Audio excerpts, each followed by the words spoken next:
Good morning, students. My name is Suryakala Kumari, lecturer in botany from Sri Venkateshwara College of Arts and Science, Amalapuram, affiliated to Adikavi Nanna University, Rajahmundry. Today, we are now discussing about the third BSc 6th semester cluster paper. Our cluster is the A1 paper, Plant Diversity, Human Welfare. In that, we are now discussing about loss of agrobiodiversity. We are discussed in last classes, first unit, what is the agrobiodiversity. Now, what is the loss of agrobiodiversity? అంటే అగ్రోబయోడైవర్సిటీ అనేటటువంటిది first యూనిట్లో discuss చేసాము.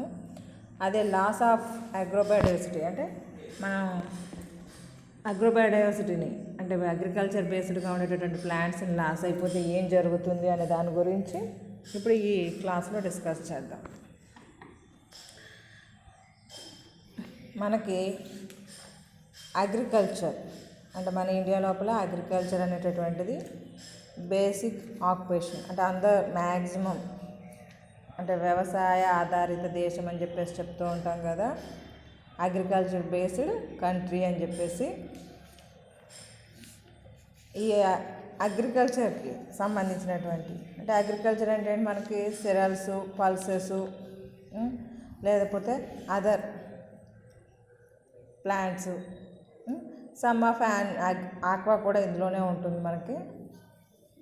ఇప్పుడు అంటే సపరేట్గా ఉన్నది అంటే మనం ఇక్కడ ప్లాంట్స్ గురించి మాట్లాడుతున్నాం కాబట్టి అగ్రోబయోడైవర్సిటీ refers to all crops and animal breeds, animals ఇవన్నీ కూడా మనకి లెక్కలోకి వస్తాయి అన్నమాట. వాటిని దృష్టిలో పెట్టుకుని మనం ఇక్కడ ఎక్స్ప్లెనేషన్ ఇవ్వడం జరుగుతుంది. అంటే ప్లాంట్స్ని, యానిమల్స్ యొక్క స్పీసీస్ని దృష్టిలో పెట్టుకుని ఎక్స్ప్లెనేషన్ ఉంటుందన్నమాట.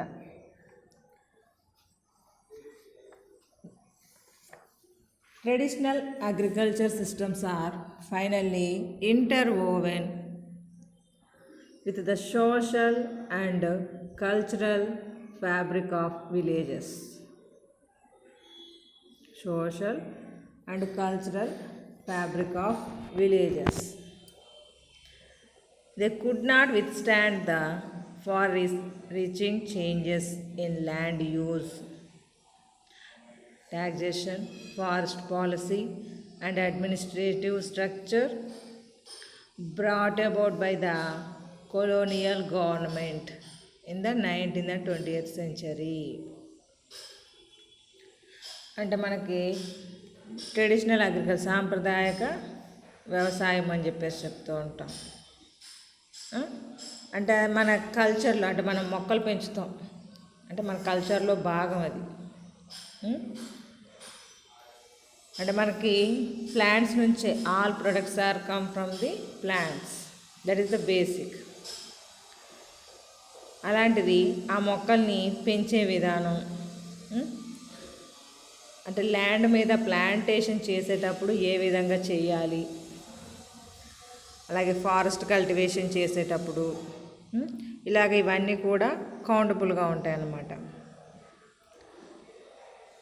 దాని గురించి మనకు 19th, 20th సెంచరీలోనే స్టార్ట్ అయింది. These changes several disrupted traditional agriculture. But even more drastic changes Indian agriculture have come in the last few decades.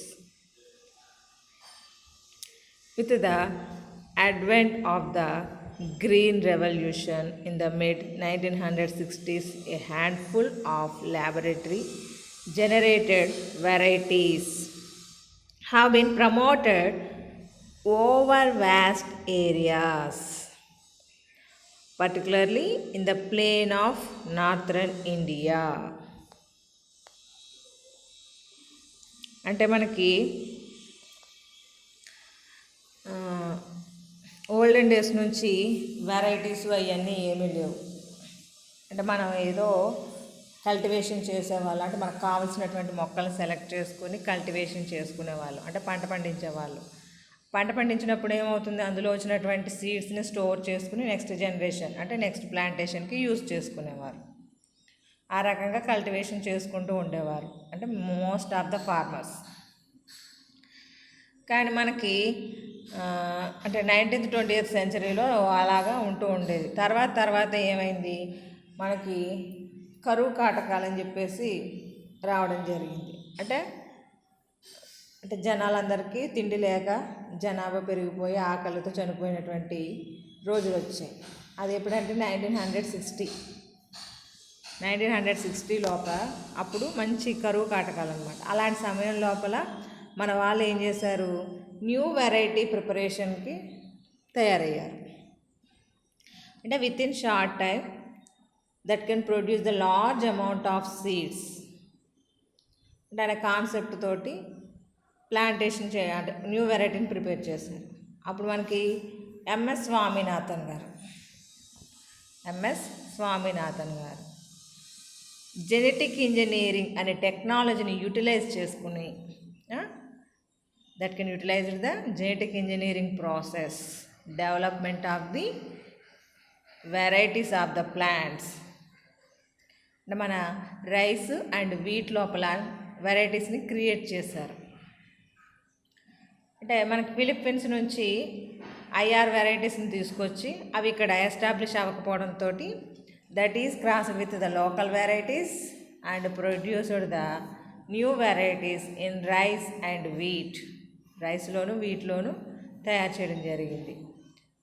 అంటే రైస్లో అయితేనేమో జయ పద్మ అని చెప్పేసి వెరైటీస్, అలాగా వీటి లోపలైతే సోనాలిక, కళ్యాణి, సోనా అనేటటువంటి వెరైటీస్ని ప్రిపేర్ చేయడం జరిగిందనమాట.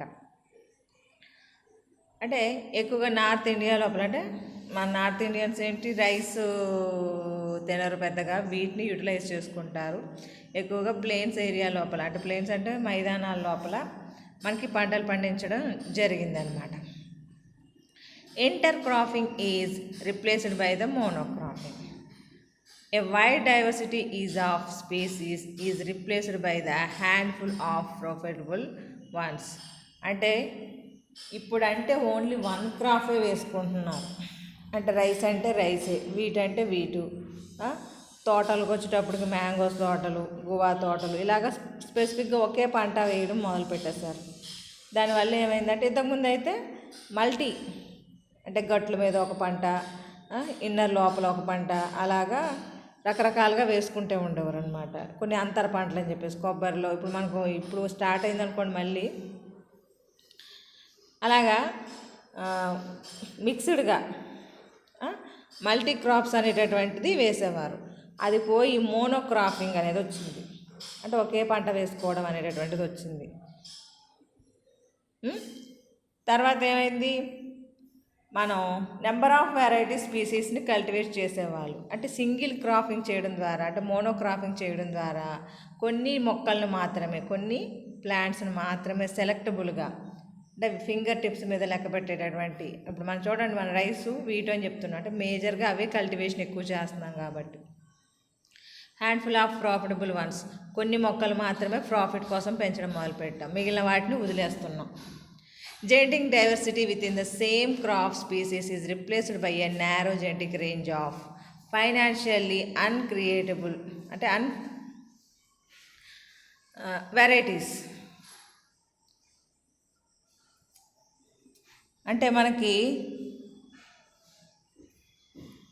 ఎక్కువ రకాల వెరైటీని తయారు చేసుకుంటూ వస్తున్నాం. ఏం చేస్తున్నాం, అన్ని క్యారెక్టర్స్ని కలిపి ఒకే ప్లాంట్ లోపల ఇంక్లూడ్ చేయడం మొదలు పెడుతున్నాం. అంటే అన్నిటిలోనూ అన్ని రకాల జీన్స్ ఉంటే ఆ జీన్స్ అన్నీ తీసుకొచ్చి ఒకే దానిలో ఇంక్లూడ్ చేయాలన్న ఆలోచనలో పడిపోయి అంటే మనకి ఎకనామికల్గా డెవలప్మెంట్ అనేటటువంటిది కావడం కోసం అంటే కొత్త కొత్త వెరైటీస్ని క్రియేట్ చేయడం జరుగుతూ ఉంటుందన్నమాట. ఈ క్రియేట్ చేసినటువంటి వెరైటీస్ కాస్త అంటే వాటినే పెంచుతున్నాం, ఆ క్రియేట్ చేసినటువంటి వెరైటీస్నే పెంచుతున్నాం. దానికి ఉపయోగించినటువంటి వైల్డ్ వెరైటీస్ ఉంటాయి కదా, లేదా ముందున్నటువంటి వెరైటీస్ వాటిని కొంచెం పక్కకు తోసేస్తున్నాం. అంటే ఆటోమేటిక్గా we can loss that. The net effect of these and other practices has been a massive displacement of indigenous crop diversity. అంటే మనం బయట ఎగ్జోటిక్ స్పీసీస్ తీసుకొచ్చుకోవడం, వాటితో కల్టివేట్ చేసినటువంటి కొత్త వెరైటీస్ని మాత్రమే కల్టివేట్ చేయడం, లోకల్గా ఉన్న వెరైటీస్ని కల్టివేట్ చేయకపోవడం, దీనివల్ల మన లోకల్ డైవర్సిటీ అనేటటువంటిది డిస్ప్లేస్ అయిపోతుంది, అంటే మారిపోతుంది. లోకల్గా అప్పటి వరకు పండించినటువంటి పంటలు అవి పోయి వేరే పంటలు బయట నుంచి తీసుకొచ్చినటువంటి వెరైటీస్ని వాటిని మాత్రమే కల్టివేట్ చేయడం వల్ల మన లోకల్ నాలెడ్జ్ అనేటటువంటిది పోతుంది. Since the 1990s, some 75% of plant genetic diversity has been lost as farmers worldwide have left their multiple local varieties and land races for genetically uniform high yielding varieties. అంటే 1990 నాటికే మన భూమి మీద ఉండేటటువంటి చాలా మొక్కలు అంటే జెనెటికల్ రిసోర్సెస్ని మనం లాస్ అయిపోయాం. అంటే ఓన్లీ న్యూ వెరైటీస్ని కల్టివేట్ చేసుకుంటూ పోయేటప్పటికి పాత మొక్కలు ఉంటాయి కదా మరి ముందుగా కనిపెట్టినటువంటివి, వాటిని కల్టివేట్ చేయడం మానేయడం వల్ల ఏమైందంటే that can undergo the disappear. అంటే వాటిని వాడకపోవడం వల్ల మనకు ఆ జెనెటికల్ లాస్ అనేటటువంటిది ఏర్పడింది అనమాట. Today 75% of the world food is generated from only 12 plants and 5 animal species. అంటే మనం ఇప్పుడు ఎక్కువగా వాడుతున్నటువంటి మొక్కలు ఏంటంటే ఓన్లీ 12 రకాలే, అంటే 12 టైప్సే వాడుతున్నాం అంటే రైసు, వీటు, పల్సెస్ లోపల రెడ్ గ్రామ్ అని, బెంగాల్ గ్రామ్ అని, మూంగ్ దాల్ అని, వీటినే మనం ఎక్కువగా యూజ్ చేస్తున్నాం. అంటే అవే ఎక్కువగా పండిస్తున్నాం, ఎందుకంటే మనకి డైలీ యూజ్లో ఉపయోగపడేవి అవే, అంతే కదా. ఇంకేమైనా వెరైటీస్ ఉపయోగిస్తారా? ఇప్పుడు ఫర్ ఎగ్జాంపుల్ వెజిటేబుల్స్ పక్కకు పెట్టండి, వెజిటేబుల్స్లో కూడా మనం onions, tomatoes common. Other vegetables లోపల ఒక 2-3 రకాలు పండించగలుగుతున్నారు. అంటే ఓన్లీ 12 టైప్స్ ఆఫ్ ప్లాంట్స్, అంటే అందులో వెరైటీస్ పక్కకు పెడితే ఓన్లీ 12 రకాలు మాత్రమే పండించుతున్నారు అనమాట. యానిమల్స్కి వచ్చేటప్పటికి మనం మీట్ కోసం షీప్స్ని, నెక్స్ట్ గోట్స్ని, అలాగే మనం పాలు మిల్క్ కోసం కౌస్ని, బఫెలోస్ని ఇలాగా ప్రొడక్షన్ అంటే వాటిని మాత్రమే మనం పెంచుకుంటున్నాం, అంతే తప్ప వేరే జీవజాతుల గురించి ఆలోచించట్లేదు మనం. అందువల్ల అంటే 12 ప్లాంట్స్ 5 యానిమల్స్ తోటే బతుకు మనం లీడ్ చేస్తున్నాం అనమాట, లైఫ్ని లీడ్ చేస్తున్నాం. అంటే రిమైనింగ్ స్పీసీస్ ఏమైపోయినట్టు అంటే వాటిని వాడట్లేదు, అందువల్ల that can lefted from that region. 30% of live stock breeds are at risk of extinction. అంటే యానిమల్స్ లోపల 30% జీవులు ఎక్స్టింక్షన్ ఎలిమినేట్ అయిపోయేటటువంటి స్టేజ్కి వెళ్ళిపోయినాయి అన్నమాట. అంటే రిస్క్ ఆఫ్ ఎక్స్టింక్షన్ ఎలిమినేట్ అయిపోయేటటువంటి స్టేజ్కి వెళ్ళిపోయింది. 6 breeders are lost each month. 6 నెలలకోసారి అంటే మనకి ప్రతి నెలకి 6 బ్రీడ్స్ అనేటటువంటివి ఎలిమినేట్ అయిపోతున్నాయి అన్నమాట. అంటే మనం ఎస్టిమేషన్ అది. More than 90% of crop varieties have disappeared from farmers' field. అంటే ఓన్లీ 12 టైప్స్ ఆఫ్ ప్లాంట్స్ని మనం కల్టివేషన్ చేసినప్పుడు మనకి ఇంచుమించుగా 2,50,000 ఐడెంటిఫై అయినటువంటి మొక్కలు, అంటే ఒక ఎస్టిమేషన్ అది, అంటే మనకి టాక్సానమీ ప్రకారం అంటే 2,50,000 to 3 lakh ఈ మధ్యలో ఐడెంటిఫై చేయడం జరిగింది. అన్ని మొక్కలకి మనం ఓన్లీ 12 ప్లాంట్స్ మాత్రమే కల్టివేషన్ చేయడం జరుగుతుంది. అంటే 90% of varieties have been disappeared from farmers field. Half of the breeders of many domestic animals and plants have been lost. అంటే మన సగానికి సగం జీవులే ఏంటి మనం పెంచుకునేటటువంటి జీవులే అంతరించిపోతున్నాయి. అంటే మనం కొన్నిటి మీదనే టార్గెట్ పెడుతున్నాం, మిగిలిన వాటిని వదిలేస్తున్నాం. అందువలన in fisheries all the world's 17 main fishing grounds are now being fished at or above their sustainable limits, with many fish populations effectively become extinction. అంటే ఒక మనకు 17 రకాల ఫిషెస్ మాత్రమే అంటే మనం వాడుతున్నటువంటివి. అంటే వాటిని కల్టివేషన్ చేయడం కోసం ఇప్పుడు చూడండి, మన ఏరియా లోపల అయితే ఏంటి బొచ్చు చేపలు ఏదో అంటారు, చైనా ఫిష్ లాగా, లేకపోతే బొచ్చు చేపలు ఏదో సంథింగ్ పిలుస్తూ ఉంటారు వాటిని. అవి మాత్రం ఎక్కువగా కల్టివేషన్ చేస్తారు. అంటే ఒక్క వెరైటీనే కల్టివేషన్ చేస్తారు, మిగిలిన వెరైటీస్ని పెద్దగా కల్టివేషన్ చేయరు. అలాంటప్పుడు మిగిలిన చేపలు ఏమవుతూ ఉంటాయి అంటే మనకి సముద్రాల్లోనూ కాలువల్లోనూ దొరికేటటువంటివే తప్ప వాటిని ఇంప్రూవ్మెంట్ ఉండదు. అంటే అలాగా ఎలిమినేట్ అయిపోవడానికి చాయిస్ ఎక్కువగా ఉంటుందని అర్థం. Loss of forest cover, coastal wetlands and destruction of the aquatic environment and exacerbate the genetic loss of agrobiodiversity. అంటే ఓన్లీ మనం పండించేటటువంటి ప్లాంట్స్, మనం పెంచుకునేటటువంటి డొమెస్టిక్ యానిమల్స్నే కాకుండా ఫారెస్ట్ అంటే మన ఎకనామిక్ ఇంపార్టెన్స్ని పెంచేటటువంటిది ఇండస్ట్రియల్ పర్పస్కి. అంటే ఫారెస్ట్లు కూడా అంటే మనం ఆ పర్పస్లోనే ఏ ఇండస్ట్రీ, ఇప్పుడు పేపర్ పర్పస్కి ఏం కావాలి వాటిని కల్టివేట్ చేయడం, మిగిలిన వెరైటీ స్పీసీస్ని యూజ్ అంటే కల్టివేషన్ చేయకపోవడం. అలాగే వెట్లాండ్స్, చిత్తడి నేలల్ని వాడుకోవడం, అంటే అక్కడ పెరిగేటటువంటి మొక్కల గురించి పట్టించుకోకపోవడం. అంటే ఆక్వాటిక్ ఎన్విరాన్మెంట్ అంటే ల్యాండ్, ఆక్వాటిక్ అన్ని రకాలుగా కూడా అంటే we can loss the agrobiodiversity. What is the impacts అంటే లాస్ అవ్వడం ద్వారా ఎలాంటి ప్రభావాలు కనిపిస్తూ ఉంటాయి అనే దాని గురించి. అంటే ఎలాంటి ప్రభావాలు ఉంటాయంటే లాస్ అయిపోయిన తర్వాత ఏం జరుగుతుంది? ద లాస్ ఆఫ్ అంటే agriculture biodiversity threatens the long term stability and sustainability of Indian agriculture in many ways.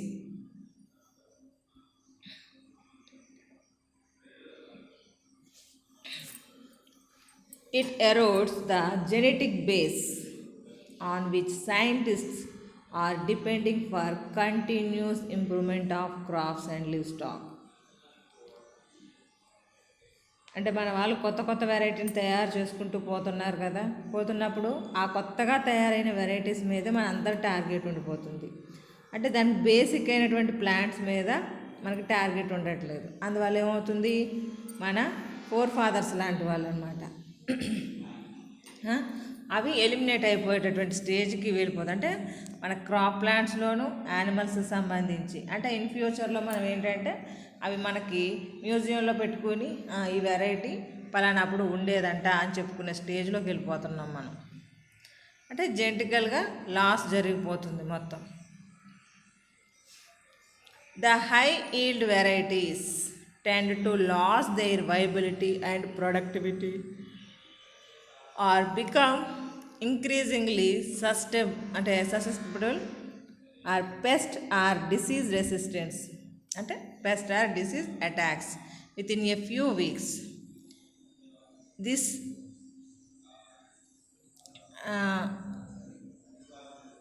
is necessity the infusion of fresh genetic material which is again obtained from the existing traditional varieties or from wild varieties. అంటే మనకి high yielding varieties అని చెప్పేసి అంటే ఎక్కువ rice వచ్చేలాగా, ఎక్కువ pulses వచ్చేలాగా అలాంటి వెరైటీస్ని క్రియేట్ చేస్తున్నాం కదా.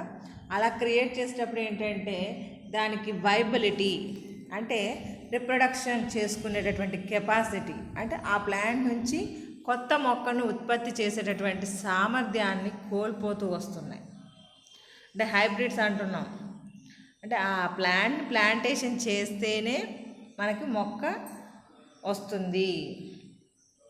అంటే మనం ఏం చేస్తాం, టిష్యూ తీసుకెళ్ళి ల్యాబ్లో కల్టివేషన్ చేసేసి నెంబర్ ఆఫ్ అంటే హార్టికల్చర్ మెథడ్ ద్వారా నెంబర్ ఆఫ్ ప్లాంట్లెట్స్ని ప్రొడ్యూస్ చేస్తున్నాం, వాటిని ప్లాంటేషన్ చేసేసుకుంటున్నాం. ఇక్కడ ఎంబ్రియో ఫార్మేషన్ జరిగి మనకి జెర్మినేషన్ జరిగేటటువంటి ఛాన్సెస్ చాలా తక్కువ. అంటే male gametes, female gametes formation అనేటటువంటిది అంటే సెక్షువాలిటీకి సంబంధించినటువంటి వైబిలిటీ అంటే pollen grains, ovules formation form చేసినా అవి మెచ్యూరిటీకి వెళ్ళకపోవడం, లేకపోతే ఫెర్టిలైజేషన్ ప్రాసెస్ జరగకుండా అది ఫెయిల్ అవ్వడం, ఒకవేళ సీడ్ ఫార్మేషన్ చేసినా అందులో ఎంబ్రియో స్ట్రాంగ్గా లేకపోవడం, అంటే ఇలాంటి ప్రాబ్లమ్స్ అన్నీ క్రియేట్ అవుతున్నాయి అన్నమాట. అంటే హై ఈల్డ్ బాగానే ఇస్తుంది, కాకపోతే నెక్స్ట్ జనరేషన్ ప్రొడ్యూస్ చేయలేకపోతున్నాయి. అలాగే డిసీజ్ రెసిస్టెంట్, పెస్ట్ రెసిస్టెంట్ అంటే become increasingly susceptibility to pest and disease attacks. అంటే ఈ మొక్కలకి అంటే వీటికి రెసిస్టెంట్ పవర్ ఉండేటటువంటి జీన్ని మనం తీసుకొచ్చి వేస్తున్నాం. అది కొన్ని రోజుల వరకే వర్కౌట్ అవుతుంది. అంటే after the some of times the gene undergo the depletion. అందువల్ల ఏమవుతుంది మనకి మళ్ళీగా అంటే నెంబర్ ఆఫ్ జీన్స్ తీసుకొచ్చి ఒకే మొక్కలో వేయడం ద్వారా that can undergo the problem create అవుతుంది అనమాట. ఇంకా అన్ని రకాల జీన్స్ని తీసుకొచ్చి అందులో వేసేటప్పటికి దాని కెపాసిటీ ఉండాలి కదా. ఆ కెపాసిటీ లేకపోయేటప్పటికి మళ్ళీ మనం ఫ్రెష్గా జీన్ని ఇనాక్యులేట్ చేసుకోవాల్సినటువంటి జీవితం వస్తుందన్నమాట. అంటే మనకి మళ్ళీ ఆ జీన్ తెచ్చుకోవాలంటే వైల్డ్ ప్లాంట్స్ ఉండాలి కదా, దాని ముందు ఉండేటటువంటి ప్లాంట్స్ జనరేషన్ ఉండాలి కదా. మనం వాటిని వాడడం మానేస్తాం, అందువల్ల అవి అంతరించిపోతూ వస్తున్నాయి. అంటే మనకు న్యాచురల్గానే పెస్ట్ రెసిస్టెంట్, డిసీజ్ రెసిస్టెంట్ అనేటటువంటి జీను ఫార్మేషన్ అనేది జరుగుతుంది. మనం క్రియేట్ చేయడం చాలా కష్టం దాన్ని. అంటే we can loss that type of genes. అంటే సెక్షువాలిటీకి సంబంధించింది, డిసీజ్ రెసిస్టెంట్, పెస్ట్ రెసిస్టెంట్కి సంబంధించిన జీన్స్ని కూడా మనం లాస్ అయిపోతూ వస్తుంది. అంటే అవి ఏమవుతున్నాయంటే కొన్ని రోజులు పోయాక డిప్లీట్ అయిపోతాయి. అంటే అందులో ఉండేటటువంటి క్యారెక్టర్ లాస్ అయిపోతూ ఉంటుందన్నమాట. Some germplasm can be stored in the gene banks and accessed when needed, but there is an inevitable loss even in such storage as the continuous evolution of new varieties which was taking place on the farm is no longer happening. అంటే మనం germ ప్లాజంని gene bank అని చెప్పేసి store చేస్తున్నాం. అందులో కొన్ని సక్సెస్ఫుల్గా బాగానే ఉంటాయి, కొన్ని ఏమవుతాయంటే మనం క్రయో ప్రిజర్వేషన్ మెథడో లేకపోతే ఇంకేదో ఒక మెథడ్ని యూజ్ చేసి స్టోర్ చేస్తాం.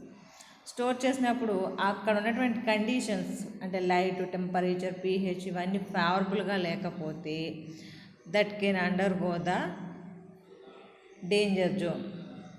అంటే మనకి దాని లోపల హెరిటబుల్ చేంజెస్ రావచ్చు, లేకపోతే దాని లోపల ఇంకా ఏమైనా మార్పులు జరిగి దాని యొక్క ఫామ్ మారిపోవచ్చు మనకు.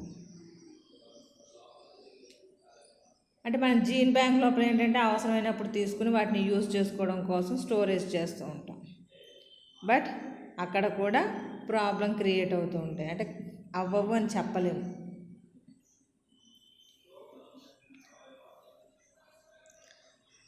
అంటే ఎక్కువ కాలం మనకి ఇవి నిల్వ అంటే మన స్టోరేజ్, అందుకే సీడ్స్లో మనం 2 రకాలు చెప్పుకుంటాం, long storage, short storage. Long storage ఉన్న వాటికి ఫెర్టిలిటీ కంటెంట్ ఉండగలిగితేనే లాంగ్ స్టోరేజ్ ఉండదు. కొన్ని ఏంటంటే ఎక్కువ కాలం నిల్వ చేస్తే అందులో ఉండేటటువంటి ఫెర్టిలిటీ కంటెంట్ పోతుంది అనమాట. జెర్మినేషన్కి సంబంధించి ప్రొడక్షన్ కెపాసిటీని కోల్పోవడం ఇలాంటివన్నీ జరుగుతూ ఉంటాయి అన్నమాట. అంటే మనము జీన్స్ని లాస్ అయిపోయేటటువంటి చాయిస్ ఎక్కువగా ఉంది. This is the loss of agrobiodiversity. అంటే ఏం లాస్ అయిపోతుందో చెప్పాము. లాస్ అయిపోతే వాట్ ఈస్ ద ఇంపాక్ట్స్, ఎలాంటి ప్రభావం చూపిస్తాయి అనే దాన్ని మీకు ఇక్కడ ఎక్స్ప్లెయిన్ చేయడం జరిగిందనమాట.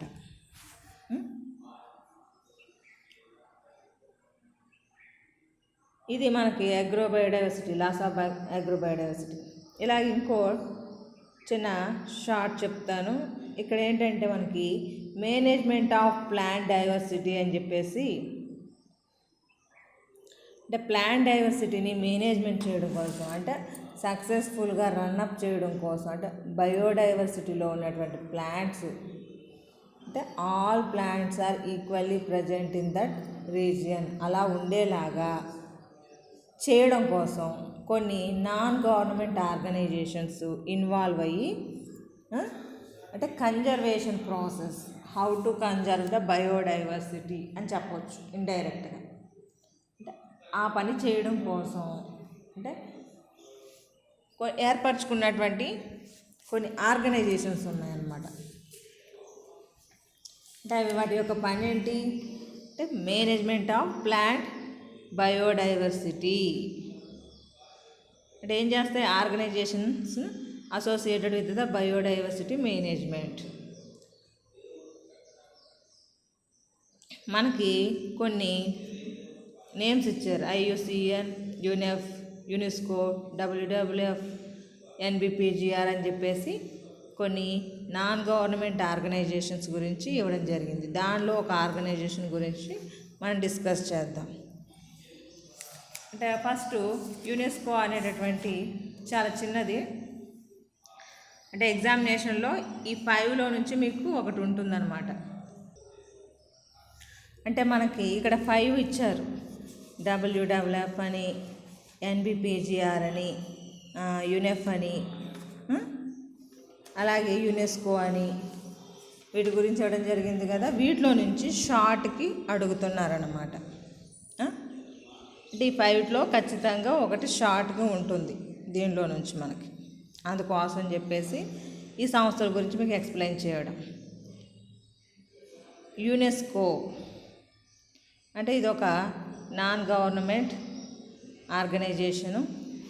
దీని యునెస్కో అంటే it means United Nations educational, scientific and cultural organisation. అంటే UNESCO stands the UNESCO, U means United, N means nations, E for educational, S for scientific, C for cultural, O for organisation.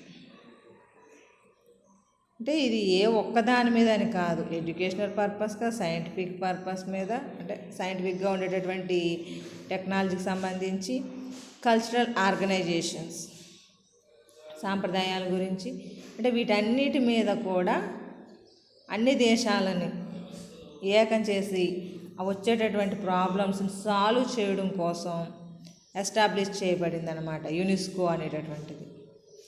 It is a specialized agency of the UNO.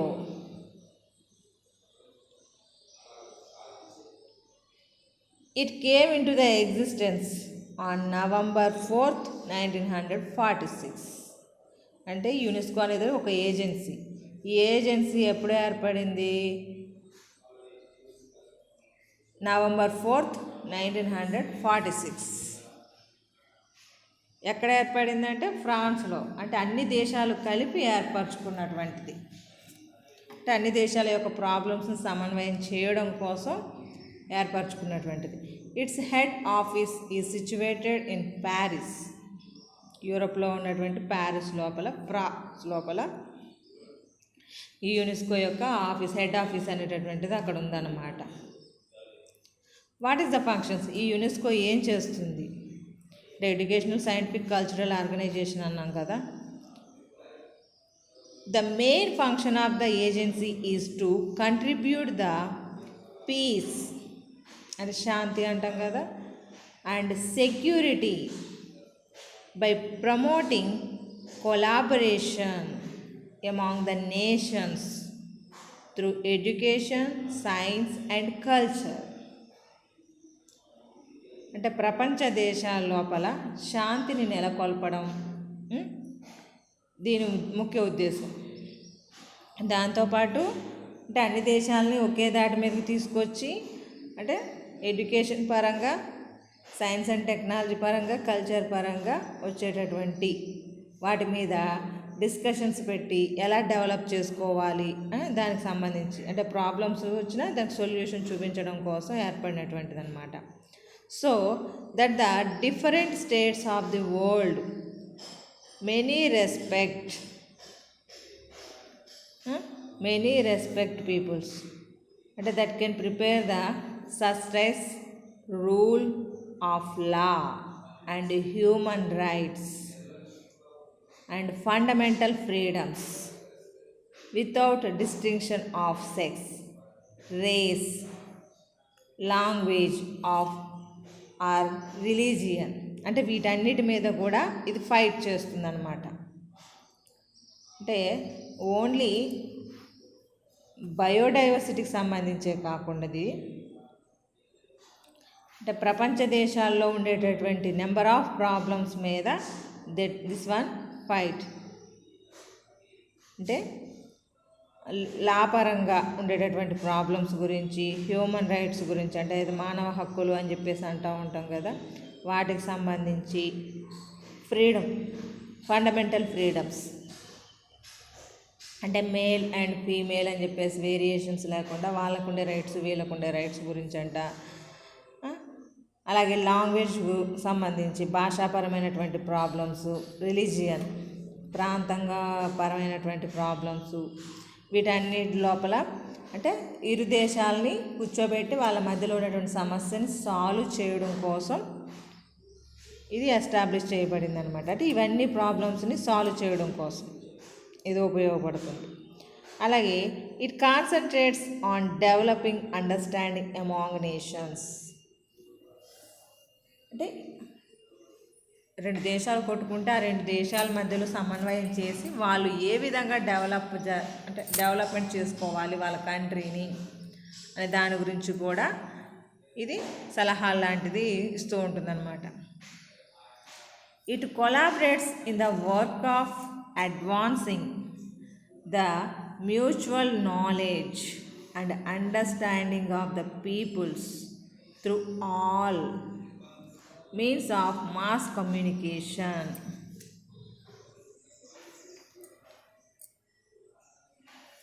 అంటే మనకి ఇప్పుడంతా ఏదైనా కూడా communication skills అంట. అంటే ఒకరితో ఒకటి contact అవ్వడం కోసం వాళ్ళు కొన్ని రకాల డెవలప్మెంట్ జరగాలి. అంటే మనకి కమ్యూనికేషన్ స్కిల్స్ అంటే మన ఏరియా లోపల మనం చదువుకున్న పిల్లలం కాబట్టి ఆ రకంగా లాంగ్వేజ్ పరంగా లేదా నెట్వర్క్ సంబంధించినటువంటి ఇంకా వేరే అంటే ఇలాగా కంప్యూటర్ బేస్డ్గా ఉండేటటువంటివి అలాంటి వాటివి మనకి కమ్యూనికేషన్ స్కిల్స్ కింద మనం మెన్షన్ చేసుకుంటాం. ఇక్కడ రెండు దేశాలకు సంబంధించినటువంటి లేదా అంటే ఒక ప్రాబ్లం వచ్చినప్పుడు అన్ని దేశాలు కూడా అవి ఇన్వాల్వ్ అయ్యి ఆ ప్రాబ్లం సాల్వ్ చేసుకునేలాగా మ్యూచువల్ అండర్స్టాండింగ్, అంటే ఇచ్చుకోవడం పుచ్చుకోవడం అంటాం కదా మనం సింపుల్గా చెప్పాలంటే. అంటే ఒకరి దేశంలో ఉండేటటువంటి నాలెడ్జ్ని ఇంకో దేశానికి, అంటే హెల్త్ పరమైనటువంటి ఇప్పుడు మనకు వ్యాక్సిన్ చూడండి, మన ఇండియాలో వ్యాక్సిన్ ప్రొడ్యూస్ చేస్తుంటే ఆ వ్యాక్సిన్ని వేరే దేశాలకు ఇస్తున్నారు. వేరే దేశాల్లో తయారైనటువంటి వ్యాక్సిన్ని మన ఇండియాకి పంపిస్తున్నారు. ఫర్ ఎగ్జాంపుల్గా యూరోప్ నుంచి స్పుత్నిక్ అనేటటువంటిది వ్యాక్సిన్ మన ఇండియాకి వచ్చింది. మన ఇండియాలో తయారైనటువంటిది కోవిషీల్డ్, కోవాక్సిన్ అనేటటువంటిది ఫారిన్ కంట్రీస్కి మనం పంపించడం. అంటే ఒకరి నాలెడ్జ్ని ఇంకొకరి నాలెడ్జ్ తోటి అంటే మ్యూచువల్గా మనం కమ్యూనికేట్ చేసుకుంటున్నాం. అంటే వాళ్ళ దగ్గర ఉన్న వాటిని మనకిస్తున్నారు, మన దగ్గర ఉన్న వాటిని వాళ్ళకి ఇస్తున్నాం. అంటే mutual knowledge and understanding of the peoples through all means of communications. అలాగే రకరకాల నాలెడ్జెస్ సంబంధించి. Next it publish book of art and culture of nations and help in promotion of good will and affinity between different cultures. ఈ UNESCO అనేటటువంటిది number of బుక్స్ను కూడా print out చేస్తుందంట. అంటే ఎలాంటి అంటే ఒక దేశానికి సంబంధించినటువంటి అంటే కళలు లేదా దేశానికి సంబంధించిన సాంప్రదాయాలు, వాటికి సంబంధించినటువంటి అభివృద్ధి చేసినటువంటి విషయాల గురించి వాళ్ళ దగ్గర ఏముంటాయి, అంటే ఆ దేశం యొక్క మంచితనాన్ని గురించి సంబంధించినటువంటివి అంటే ప్రపంచ దేశాల్లో ఉన్నటువంటి వాటి మీద కొన్ని పుస్తకాలని ప్రింట్అవుట్ చేస్తూ ఉంటుందన్నమాట, పబ్లిష్ చేస్తూ ఉంటుందన్నమాట. అంటే వివిధ దేశాల సాంప్రదాయాల గురించి ప్రపంచానికి తెలియజేస్తూ ఉంటుందన్నమాట. It encourages teaching and understanding of science, చదువుపరమైనటువంటి కూడా. It spreads knowledge of the principles of the charter of the UNO, human rights etcetera.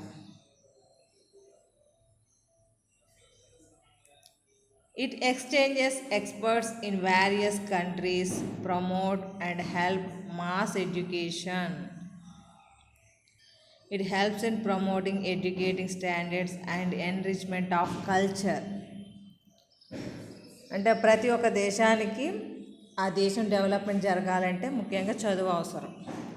చదువుకు సంబంధించి అంటే దానిలో మనం హౌ టు ఎడ్యుకేటెడ్ అంటే అక్కడ ఉన్నటువంటి పర్సన్స్ని ఏ విధంగా ఎడ్యుకేట్ చేయాలి, ఎలాంటి టీచింగ్ మెథడ్స్ని యూజ్ చేసుకోవాలి, మన సైన్స్ని వాళ్ళకి ఎలా ఎక్స్ప్లెయిన్ చేయాలి. అంటే మనకి నెంబర్ ఆఫ్ టెక్నిక్స్ ఉంటాయి. సైన్స్ అంటే ఓన్లీ ఒకటే కాదు కదా, బయాలజీ అనేది కాదు కదా. మ్యాథమెటిక్స్ అయినా, ఫిజిక్స్ అయినా, కెమిస్ట్రీ అయినా, botany, zoology and other geological sciences ఉంటాయి. ఇంకా రకరకాల సైన్సెస్ ఉంటాయి. బయోటెక్నాలజీ, బయోకెమిస్ట్రీ అని చెప్పేసి మీకు ఇప్పుడు విడివిడిగా అంటే మైక్రోబయాలజీ, మెడిసిన్ ఇవన్నీ కూడా సైన్స్లో భాగమే. అంటే దానికి సంబంధించినటువంటి టీచింగు అలాగే సైన్స్కి సంబంధించినటువంటి ఈ రెండింటిని కూడా ఎంకరేజ్ చేస్తూ ఉంటుందన్నమాట. అంటే సోషల్ బేసిక్గా ఉండేటటువంటి వాటి మీద ఫైట్ చేస్తూ ఉంటుంది. అలాగే సైన్స్ పరమైనటువంటి వాటి విషయాల్లో కూడా ఎంకరేజ్ చేస్తుంది. అంటే ఎవరైనా రీసెర్చ్ ఫెలోస్ ఉన్నారు, ప్రాసెస్ చేస్తూ ఉంటారు కదా, ఏదైనా కనిపెట్టాలి. ఇప్పుడు ఈ మధ్య వ్యాక్సిన్స్ కనిపెట్టడం గురించి అలాంటి విషయాల్లో ఎంకరేజ్ చేస్తూ ఉంటుందన్నమాట. అంటే ఎడ్యుకేషన్ పరంగా ఎంకరేజ్మెంటు, అంటే ఎడ్యుకేషన్ స్టాండర్డ్స్ని ఆ దేశం లోపల ఎలా ఇంప్రూవ్ చేయాలి అనే దాని గురించి, వాళ్ళ కల్చర్ని ఏ విధంగా ఇంప్రూవ్ చేసుకోవాలి, వాళ్ళ కల్చర్ని ఎదుటి వాళ్ళకి ఎలా ఎగ్జిబిట్ చేయాలి, ఏదైనా ప్రాబ్లం వస్తే హౌ టు సాల్వ్ అనేటటువంటిది అన్ని విషయాలను కూడా ఈ యునెస్కో అంటే ముఖ్యంగా ఒక దేశం యొక్క అభివృద్ధికి ఉపయోగపడేటటువంటి విషయాల పట్ల ఇది మేనేజ్ చేస్తూ ఉంటుందన్నమాట. అంటే ఇది ఒక ఏజెన్సీ. ఈ ఏజెన్సీ ఉద్దేశం ఏంటి? ప్రపంచ దేశాలన్నీ కూడా శాంతిగా ఉంటూ అంటే పీస్ఫుల్గా ఉంటూ ఒక దేశం ఇంకొక దేశంతో కొలాబరేట్ అవుతూ వాళ్ళ యొక్క సిస్టమ్ని అంటే ఆ దేశం యొక్క అభివృద్ధిని పెంచుకోవాలనేటటువంటి మెయిన్ ఎయిమ్ తోటి యునెస్కో ఎస్టాబ్లిష్ చేయబడింది అనమాట. అంటే ఈ యునెస్కో అనేటటువంటిది మనుషులకి మధ్యలో వ్యత్యాసాలు లేకుండా, మేల్ అండ్ ఫీమేల్ అనేటటువంటి వ్యత్యాసాలు లేకుండా, మా లాంగ్వేజ్ గొప్ప అని కాదు, మా ప్రాంతం గొప్ప అని ఇలా కాకుండా ఎవరి కల్చర్ని వాళ్ళు ఎగ్జిబిట్ చేసుకుని వాళ్ళ యొక్క అంటే పుస్తక రూపంలోనో ఇంకే రూపంలోనో ఎగ్జిబిట్ చేసుకోవాలి. అంటే అలా చేసుకునేలాగా ఎంకరేజ్ చేస్తుందన్నమాట. ఇది కూడా యునెస్కో అనేటటువంటిది కూడా బుక్స్ని ప్రింట్ అవుట్ చేసి అన్ని దేశాలు అంటే ఒక్కొక్క దేశం యొక్క దాని యొక్క అభివృద్ధి, దాని యొక్క కల్చర్ ఏంటి, అక్కడ లాంగ్వేజ్ ఏంటి, ఇలాగ అన్ని గురించి కూడా ఎక్స్ప్లెయిన్ చేస్తూ ఉంటుందన్నమాట. ఈ రకంగా యునెస్కో అనేటటువంటిది పనిచేస్తూ ఉంటుంది. ఇక్కడ ఓన్లీ అంటే కల్చర్లో భాగమే కదా మనకి బయోడైవర్సిటీ అనేటటువంటిది. ఇప్పుడు మనం మొక్కల్ని, జంతువుల్ని పెంచుతూ ఉంటాం. ఒక దేశం అభివృద్ధి చెందాలంటే అగ్రికల్చర్ బేస్డ్గా కానీ అంటే ప్రొడక్షన్ పరంగా, రెండోది ఇండస్ట్రియల్ పరంగా అంటే అగ్రికల్చర్ బేస్డ్ ప్రొడక్ట్స్ అంటే ఇండస్ట్రియల్ బేస్డ్ ప్రొడక్ట్స్ రెండు కావాలి. అవి రెండు జరిగితేనే అది అభివృద్ధి చెందుతుంది. అంటే దేశాల అభివృద్ధికి ఎంకరేజ్మెంట్గా ఈ యునెస్కో అనేటటువంటిది వర్కౌట్ చేస్తుంది. అంటే మీరు చెయ్యండి, మేము మీతో ఉన్నాము అని ఒక ఏమంటారు ఆపన్న హస్తమా ఏదో అంటారు కదా, అభయహస్తం అలాగన్నమాట యునెస్కో అనేటటువంటిది. అంటే ఒక దేశాన్ని ఇంకొక దేశంతో కమ్యూనికేట్ చేస్తూ డెవలప్ అయ్యేలాగా ఎంకరేజ్ చేస్తూ ఉంటుందన్నమాట యునెస్కో అనేటటువంటిది. మనకి ఎగ్జామినేషన్లో కూడా దీన్ని అడగడం జరిగింది షార్ట్ లోపల, కాబట్టి ఇంపార్టెంట్ అని చెప్పేసి మీకు చెప్తున్నాము యునెస్కో అనేటటువంటి దాని గురించి.